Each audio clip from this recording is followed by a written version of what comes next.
the Gospel of Luke, the last unique parable in the Gospel of Luke. So it's the parable of the Pharisee and the tax collector in chapter 18, beginning in verse 9. He also told this parable to some who trusted in themselves that they were righteous and treated others with contempt. Two men went up to the temple to pray, one a Pharisee and the other a tax collector.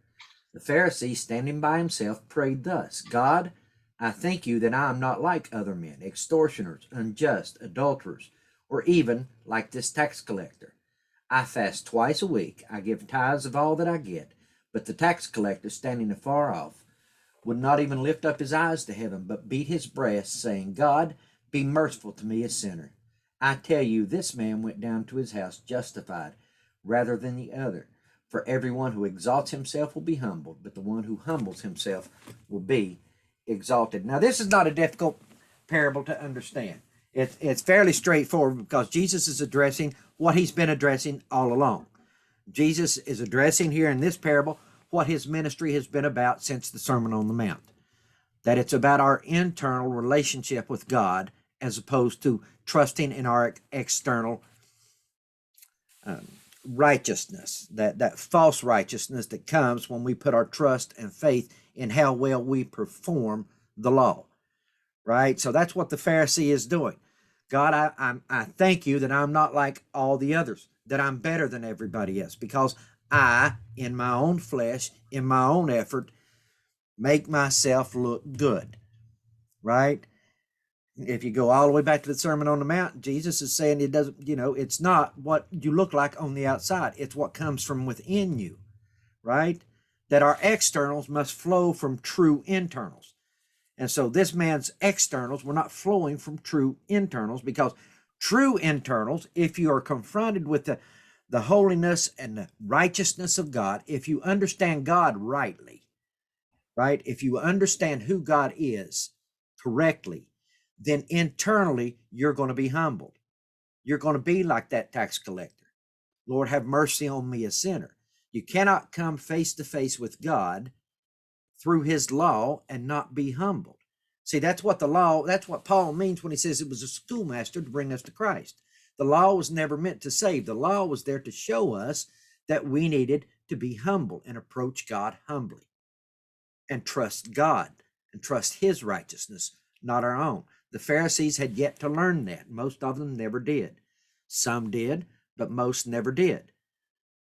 And sadly, many in the world today are in the same boat.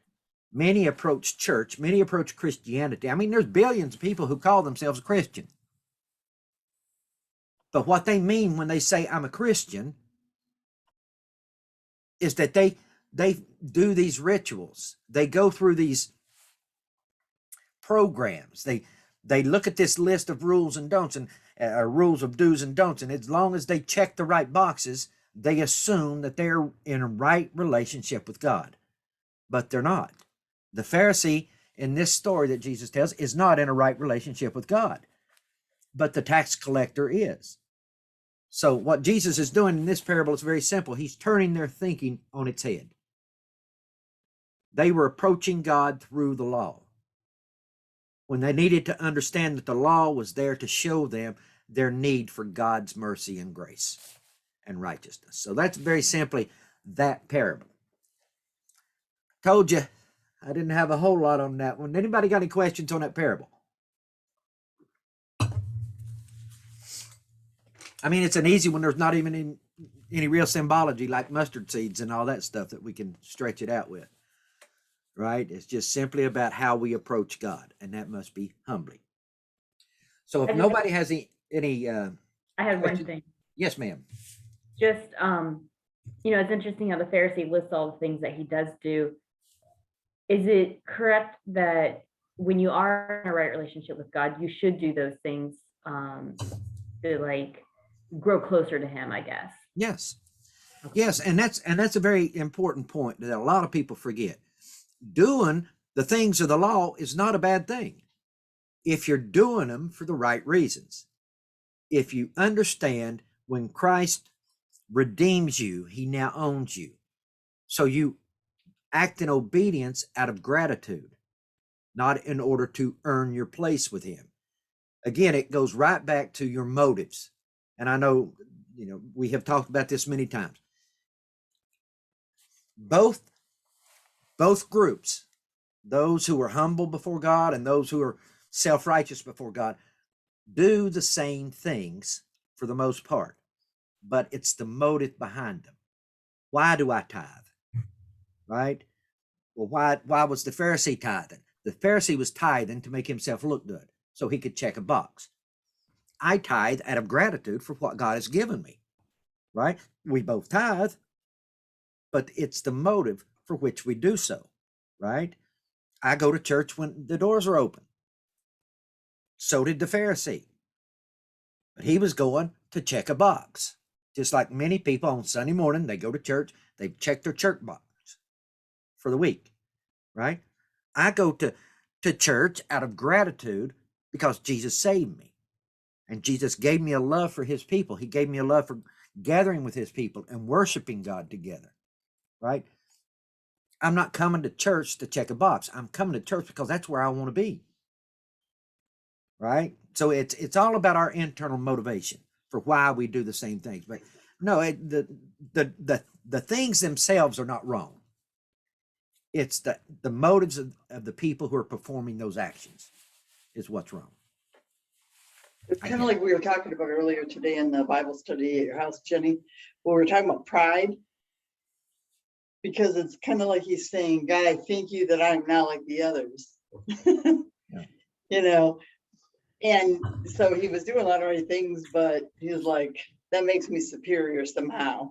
Yeah. That's right. He was doing the right things for the wrong reason. Yeah. That's in itself, pride is sinful. So. Yep. Actually, Yep. most, We were kind of talking about that this morning in Bible study together. Most, if not all sins, ultimately, begin because of pride. Pride is the cause of virtually all sins. The very first sin in the Bible, Adam and Eve ate of the fruit, the forbidden fruit. Why? Because they wanted to be like God. They were not willing to stay subordinate to God, to the Creator. And it's not a bad thing to desire to be like God in the sense that we want to follow and imitate him, but the way they were doing it was wrong. Yeah, they wanted to be equal to God. Well, the other thing too, Jeff, we talk about it quite a bit too, is, you do things that are pleasing to God. But when I think about it, you have to be careful because God doesn't need his ego stroked. He doesn't need, I think the biggest thing is the acknowledgement is what he's seeking, not for his own ego, but the fact that you have that in yourself to want to do good things that are pleasing to him. But I think if you're not careful, you can put that on a checklist too. Mm-hmm. If God does not need the right place. God does not need anything from us. He doesn't need our praise. Exactly. He doesn't need anything. What God desires for us, because of his love, is for us to have, to borrow a phrase from Joel Osteen, our best life, right? Not now, but our best life. And what God knows, because he's our creator, is that our best life can only be had when we're in right relationship with him. And that means acknowledging he's God and I'm not. That means acknowledging that he's the creator. He's in charge. He's my God. I'm his servant. And serve him out of love and humility. Then I can have my best life. Then I can be what God has created me to be. Then is when I am going to glorify him through over all of creation, through the angelic realms, all of it. That's where our purpose is, to glorify God, right? Not because he needs it, but because that's what serves his creation the best. Because by our glorifying God, it causes all of creation to glorify God. And when we are glorifying God, then we are living our best life. Well, and the thing is, you're never going to be able to do anything directly to help God, like in a physical. The only things that, if you think about it, only things you can do that are pleasing, well, maybe not the only thing, but is when you look at others as God's creation, as whatever, but at some point in my life, I'll just say I've turned away from me to the other persons. Well, and even in that, it's only by the grace of God that he allows us to participate in those things. Right? And that ultimately is for my benefit as well. Mhm. When God tells me to look out for others, to be a good Samaritan, to reach out to the hurting, to the poor, all of those things, we should understand it is a majestic privilege that God is giving us to be able to reach out in his name as his ambassador. Right? So, and when we approach it that way, yeah, it gets a lot more difficult to pat yourself on the back when you understand God's just allowing me to speak for him, to use my hands for him, right? To serve him. And I think that's what Jesus means when he says, at the end of the age, he's going to separate them. He said, welcome in, when I was hungry, you fed me. When I was naked, you clothed me. When I was in jail, you visited me. And they said, Lord, when did we ever do that? And Jesus says, when you did it to the least of one of these, you've done it unto me. Right? So in essence, we're serving Christ when we're serving our fellow person.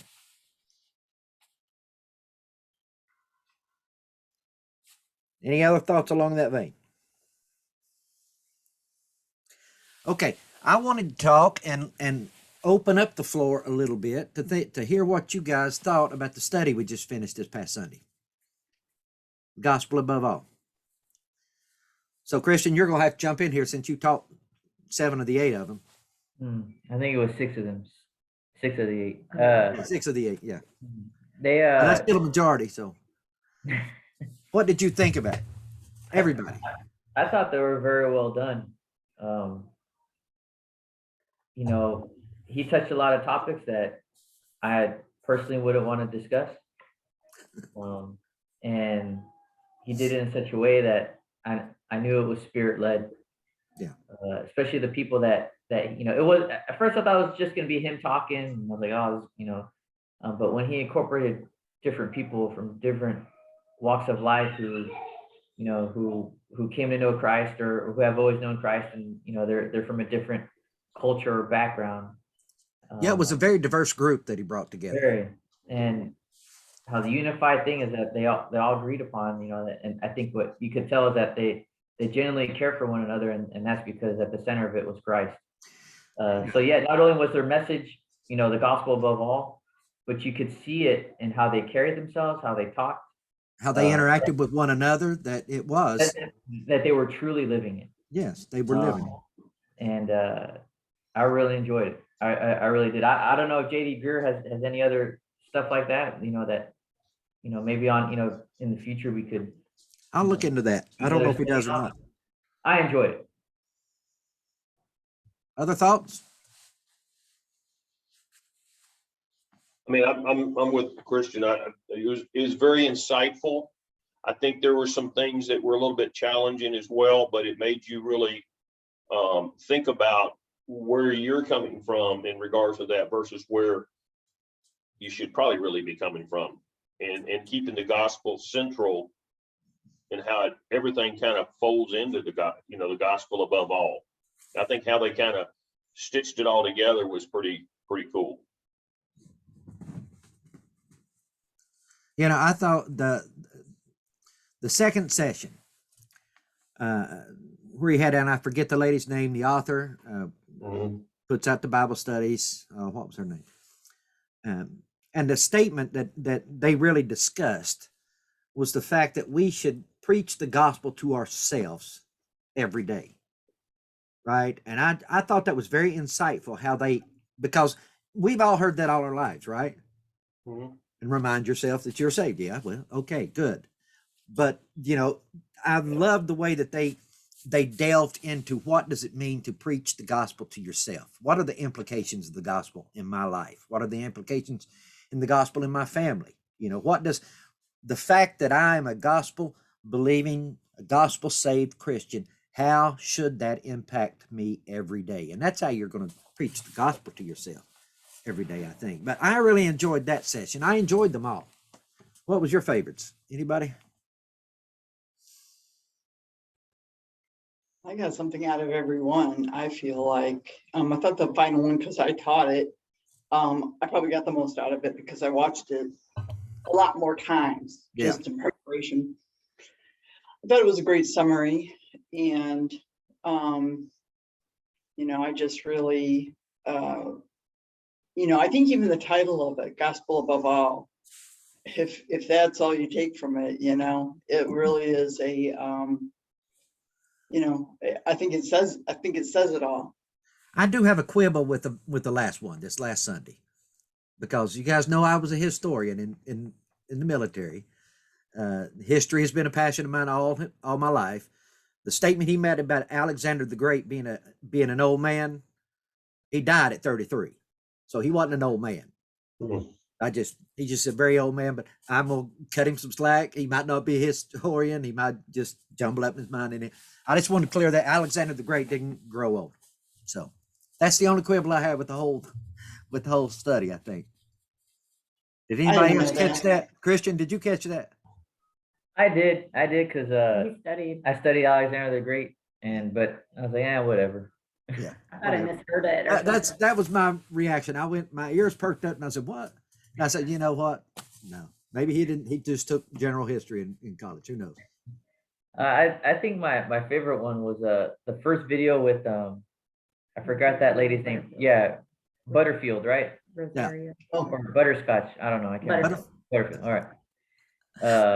I thought that one was pretty eye opening. Talking with Greg Laurie, and Laurie, then and then yeah, he talked with Rosario Greg Butterfield. first, and then Rosaria after.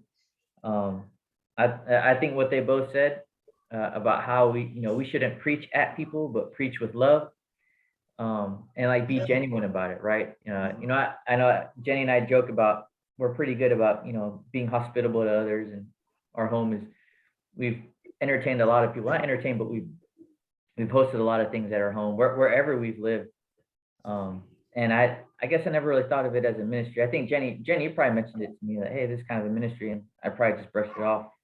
But when Rosaria gave that explanation of how that person that she was opposed with, with their political views and just views on faith and on life, and how he was genuine, that they broke bread together, and how that drew her. I thought, oh, maybe that's what we do. I don't know. Because I feel like people are drawn to us because of what we've hosted at our homes before, just bringing people together, and believers and non-believers. But anyways, yeah.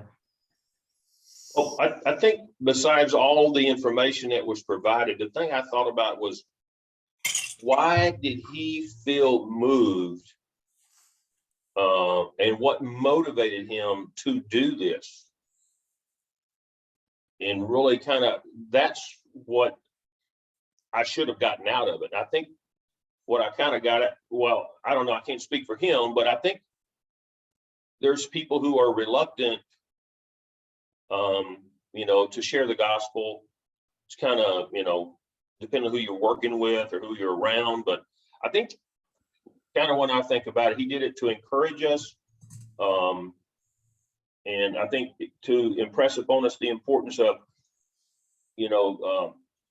as much as sharing the gospel, just like you said earlier, live the gospel. Remind yourself every day, you're here because of the gospel. Yeah. At some level, I'm a cynical person. And so, why did he do it? It came out just shortly before he stood for Southern Baptist president, president of Southern Baptist Convention. So could that have been a motivator? Certainly could have. That he wanted to, and when you stand for president of Southern Baptist Convention, it's not a spur of the moment thing, right? There's a lot of behind the scenes talking and people saying, hey, you need to do this. We need this kind of leadership, so on and so forth.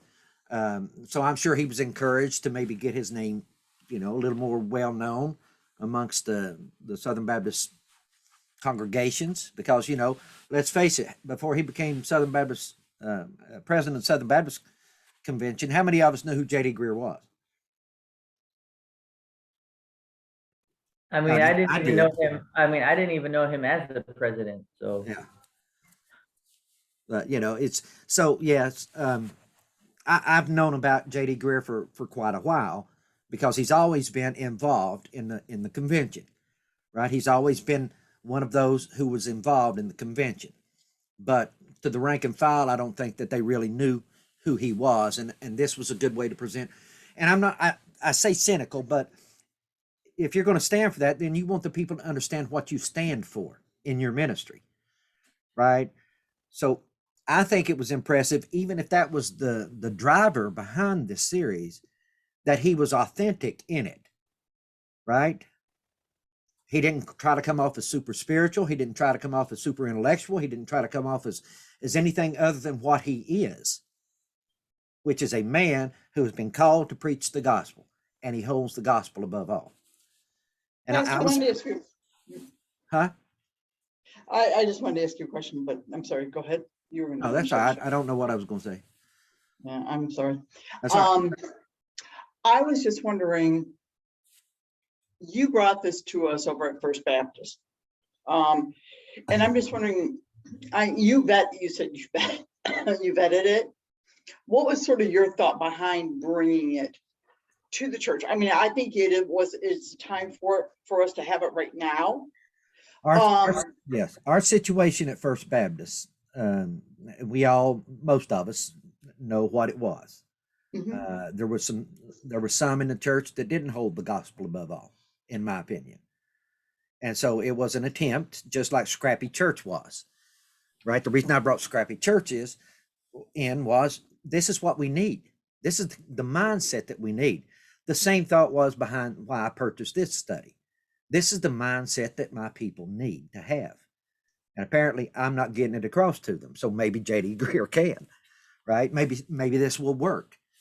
I at that point, and I was getting excited at First Baptist because we were growing some, but I was still facing all those years of struggle where I was just trying to make a difference, and I was, basically it was just reaching for any tool that I could think of to It's try to get interesting to me some because movement, what's that? to try to get some movement in the right direction from a group.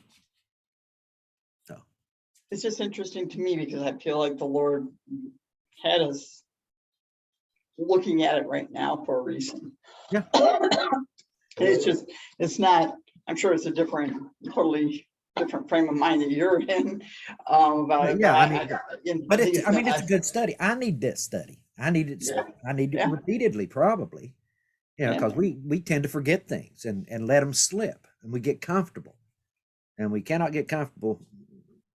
We cannot get comfortable enough to forget that the gospel is the most important thing in our lives individually and as Unity Baptist Church. It's got to be the driving focus of us all. Well, thank you for purchasing it for us back in the day, and Money well spent, in my opinion. Wasn't that expensive?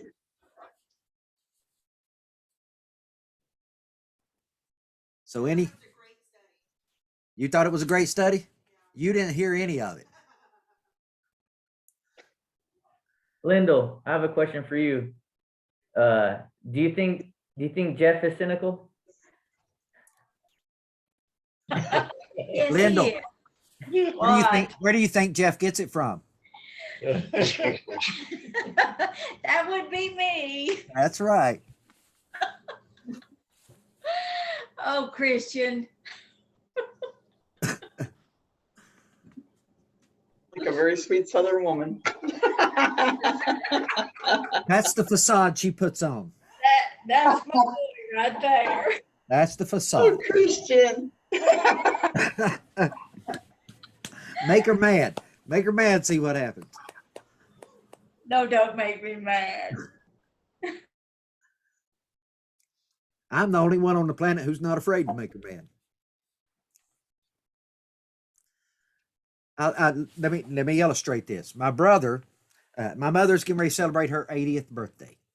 So she didn't want us to do anything, but we were going to do it anyhow. My brother's not going to stand for that. So my brother concocted this thing. We have rented a cabin down in Gatlinburg, and we're going to take her to Gatlinburg, and my brother was afraid to tell her. So there was this whole thing going on back and forth on the text message between me, Cheryl, Greg, and all of us. You know, how's she going to react? And so it finally came down to this. My brother called me and said, will you call Mama and tell her? Because he was afraid to call he's the oldest. And I said, yeah, I'll call her and tell her. I ain't afraid to make her mad at me. She's been mad at me for 58 years. What's going to change now? So I promptly called her. He called me later that night. He said, did you call Mama? I said, yeah, I called her. Already? He said, you've called her already? How'd she react? I said, well, she wasn't happy initially, but she's going to go. So, yeah, don't make her mad. I can't reconcile your sweet